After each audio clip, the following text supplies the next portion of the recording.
pung về đó bây ngày tiếp chạp á bông ôn rồi ca của mong hơi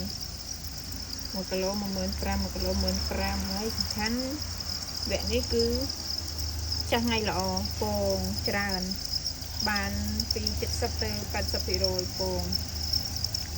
ចរិតចំធម្មជាតិឲ្យស៊ីបន្លែស៊ីលឹកឈើ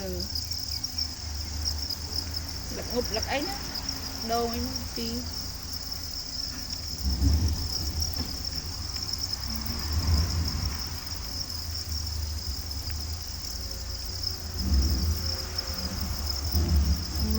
ពងវាពេញពោះ